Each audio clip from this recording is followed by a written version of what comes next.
Hello, balls. My name is the one and only, and I'm here to predict the entire wild card weekend. To start off with, I think the game of the week is going to be Bills versus Jaguars. And you want to know what? I'm going to show you what the Jaguars are going to do to the Bills on Sunday.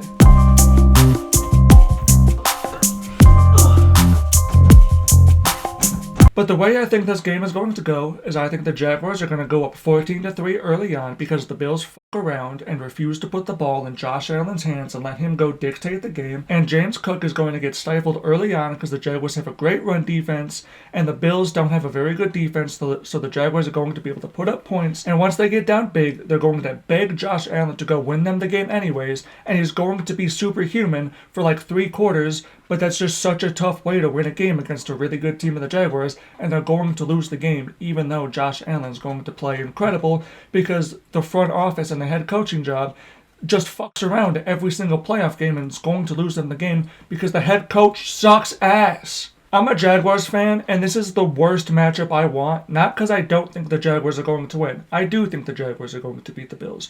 But the Bills are the only other team in the conference that I'd be happy to see go to the Super Bowl, and it pisses me off that they're going against the Jaguars, and my 2 favorite teams in the conference are going against each other.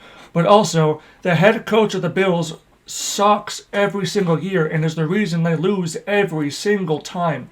I hate it. And the Bills are going to be a tough matchup because even since the Jaguars have been hot, if you look at the advanced metrics of them versus the Bills, they're very similar. The Jaguars' offense since week 11, they're 6th in EPA per play, 3rd in dropback EPA, 2nd in dropback success rate. They have a bad rush offense, but the Bills have the worst run defense in the league, so I don't think the Jags being inefficient on the ground really scares me. They're 29th in EPA per rush and 31st in success rate since week 11. Now the Bills since week 11, they're 4th in EPA per play, 3rd in success rate, 5th in dropback EPA, 11th in dropback success rate, 3rd in rush EPA per play, and 2nd in rush success rate.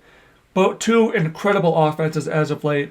They're very neck and neck in terms of offenses lately, but the defense, it is night and day. Because the Jaguars since week 11 has been 1st in EPA per play allowed and 3rd in success rate. They're 1st in dropback EPA and 9th in rush EPA. They've been a fantastic defense as of late. The Bills' defense hasn't even been terrible. They're 11th in EPA per play and 14th in success rate since week 11 on defense. But the Jaguars have been such a better defense, and I don't trust the Bills' defense. I don't think the Bills have a good defense. I don't think they're talented. Hairston's not going to play on Sunday. I don't think they have a great pass rush. They have a terrible run defense. And I think if the Jaguars are going to be able to run the ball, which even as great as they've been offensively, they haven't been able to run the ball. And if they can't do that, I don't see the Bills stopping the Jaguars, maybe even a single time, because I don't think the Bills have a very good defense. Plus, if you look at that, the Bills have had the 2nd easiest schedule in the NFL, only behind the Patriots, and I still feel like I've been disappointed because they often give up a lot of points anytime they go up against an actually good offense. Every single team can run the ball on them. Every single one. That's such a bad problem to have. If the opposing offense can generate easy rush offense, that's so damaging to any single team in the league. Plus, I don't think the Jaguars' run offense is as bad as the numbers say because they've been up early against basically every single team they've played. Plus, they've had a really high neutral pass rate. Like, they've been throwing it a lot on early downs. So a lot of times the Jaguars are only running the ball when they have a big lead and in short yardage, like obvious run situations. Now the Bills might have the best run offense in the league. The Jaguars might have the best run defense in the league. So that's strength on strength. And look, I think the Bills offense is going to be good on Sunday because it's the Bills offense, and I think they're going to be good against basically every single defense. If they win up against the Texans, I still think the Bills offense is going to be good because it's Josh Allen in the playoffs and they have a good defense. But I don't think they're going to be able to abuse the Jaguars, and the Jaguars are going to be able to take advantage of any mistake the Bills offense makes, and there's a good chance they're going to make some because the Bills have like no pass catching options outside of one good tight end. Like, they don't have the pass catchers to really scare a defense. I don't think they're going to be that good after the catch outside of James Cook and kind of Khalil Shakir, who's kind of good after the catch. I don't think they have the talent outside of Josh Allen, a good offensive line, and like a top 5-ish running back in James Cook. Plus, like I said, for the Bills to win, I think they're going to have to rely on Josh early in the game script, and they've refused to do that basically every single game, every single time they've gone against another great team, and I think the Jaguars are that. So, I don't think the Bills are going to win this game because McDermott deserves to be fired.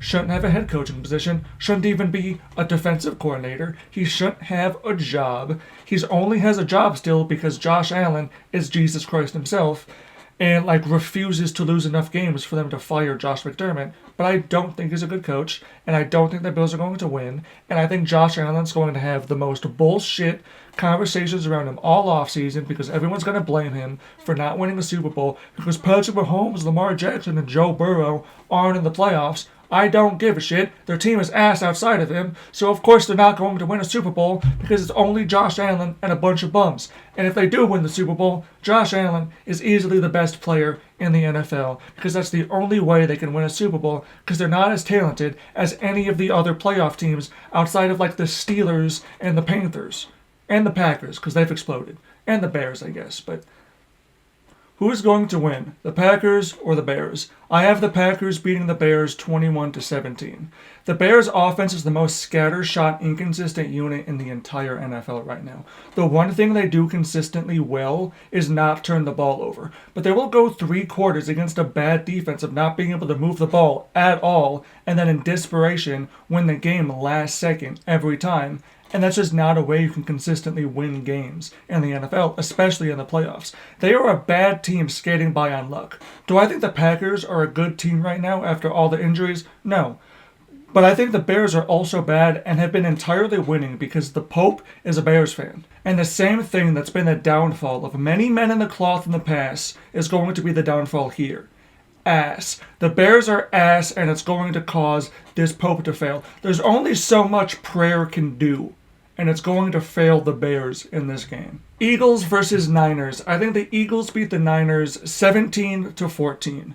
I don't think the Niners actually have enough talent left to consistently score on a really good defense, which the Eagles have. Now you do also get to go against the pathetic Eagles offense where everybody hates each other and there's a bunch of leftover jizz calling plays. Because that's all Patullo is. He's like a billion jizz in a trench coat. He's not someone that deserves to have that job, and he is kind of an idiot. But the Niners are like a walking corpse that can hit the Dougie. They're not a very good team at this point because they have 2 healthy players at this point. I don't think that offensive line is going to be able to create consistent running lanes for McCaffrey to work, and I don't think McCaffrey is good enough in those tight spaces at this point. He just has no explosive. He's not going to be able to burn the Eagles defense for big plays. He can churn out a good 3-yard run very consistently. But if you want him to juke out a couple players and make a big play happen, he's not going to be able to do that. And even in the passing game, where he's still the best pass-catching running back in the NFL, he's someone that if the defense is willing to ignore it to an extent, because the reason the Niners' offense has been so consistently good this year, even with all the injuries, is because, Shanahan's a genius, and defenses have been basically bracketing Christian McCaffrey out of the backfield every single down, whether it's to the flat or a Texas route. There's always 2 guys that have their eyes on McCaffrey. And the Seahawks, they didn't do that, and the Niners offense wasn't able to do anything. Now, the Seahawks might have the best defense in the league, and I don't think other defenses are going to be able to stifle them as much as the Seahawks did.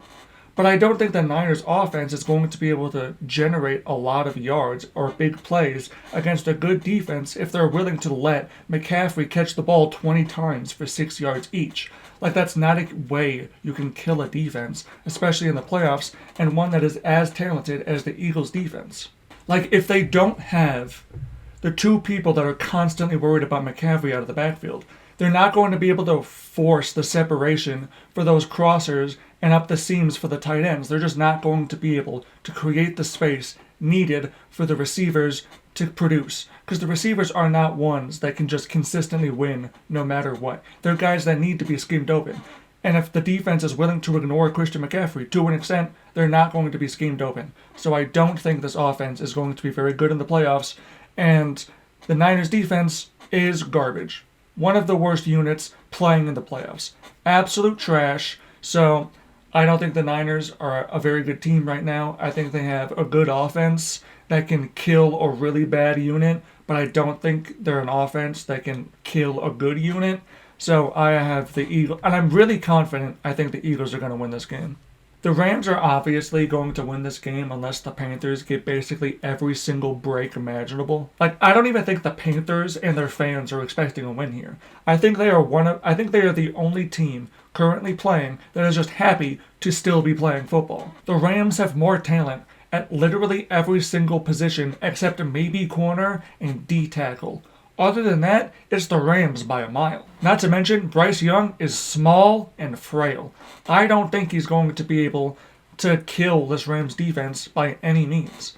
And the biggest strength to the Panthers offense earlier on in the year was their rushing offense, which has been garbage lately. They have no pass rush. They really only have two good players on defense. And if they don't run the ball well, which they can't lately, their entire offense is just go balls to Ted McMillan and Coker, and that's a really good punch to throw. But if that's the only punch you have, your offense is trash. The Rams are going to win this very obviously and very easily. Chargers versus Patriots. I think the Patriots win 24 to the Chargers 17. I don't think the Chargers have the talent to overwhelm any aspect of the Patriots and are not well-rounded enough to really stay in this game and go toe-to-toe with them for a full game. If they win, it will be because Herbert played an absolute masterclass, which is entirely possible because Justin Herbert is a demon. But their O-line is garbage with 5 of the least talented people I have ever seen step foot on a football field. They are awful. If Herbert wins this game, he deserves a statue in front of every single stadium in the NFL. The Chargers defense is good, but I think May is good enough and the run game has been good enough as of late to be able to score some points on the Chargers defense. Plus, with Henderson, I do think they're going to be able to get the outside running game going, which has kind of been the Chargers defense Achilles heel for the entire season, and Henderson has been fantastic as of late. He's been able to gash defenses for big plays pretty consistently, and the Chargers are a defense that I do think that's going to be able to have it against because they just don't protect the edges well enough with any kind of consistency. So I do think Henderson's going to break off at least 1 or 2 really big plays and can really break open the game and let May kind of let the game come to him. Like, May's not going to have to force a lot of offense here because, one, the Chargers offense not going to be able to do shit because that offensive line, but I also think the Patriots offense is going to be able to create a good amount of yards and points against the Chargers defense because I honestly don't think the Chargers defense is that talented and can be exploited in the playoffs, especially against a team like the Patriots. Now, I think it's going to be a relatively close game because I do think Herbert is that good and is going to force the Chargers not to be embarrassed. But if it was like any other quarterback other than Josh Allen in the playoffs, I would have the Chargers losing by at least 3 scores. Steelers versus Texans. I have the Steelers winning 19-17. Get ready for the dumbest, most fucky backwards game you've ever seen. There was going to be 7 total turnovers and 3 completely busted coverages for touchdowns. Rodgers is going to throw a moonball and astral project to go catch the ball. He is going to win a clutch playoff game and seize at midfield after overdosing on ayahuasca. Mike Tomlin's going to win a playoff game stripped naked and run all over the damn place. This game is going to be an affront to God, and I will sit there watching with a smile on my face for every single goddamn minute. But really, the Texans offense has been underwhelming all year, mainly due to their offensive line. They've been better as a pass protecting unit, still not a good pass protecting unit, but they've been better than expected because they were expected to be easily the worst offensive line in the league. Now, their run blocking has been about the worst in the league level. They can create no push, no open lanes, and their running backs cannot create a lot of rushing offense unless their offensive line is perfect because they don't have very good backs either. So I don't think they're going to be able to move the ball even though the Steelers defense isn't that great. Plus, I'm not as high on Stroud as other people are. He's clearly talented, but he honestly can kind of get in his own way with the way he manages pressure. Even if the offensive line is protected well, he's not always best at managing the pocket. He can be a little bit scattershot at times. He's someone that can be one of, if not the most accurate quarterbacks in the league. There are some times where, one, his decision-making, garbage. It's typically pretty good, but it can be, if you watch the Chargers game, he was awful in that game. He scored off of 2 busted coverages and was trash the rest of the game. But inconsistent results from him and the passing offense. The rushing offense sucks because the line's not able to get any push. The defense will kill Aaron Rodgers, but I trust him to reincarnate at halftime with the help of a few different narcotics and be able to capitalize off of some turnovers by the Texans offense. Now, if you've watched this video, thank you. I appreciate it. Much love. Salute.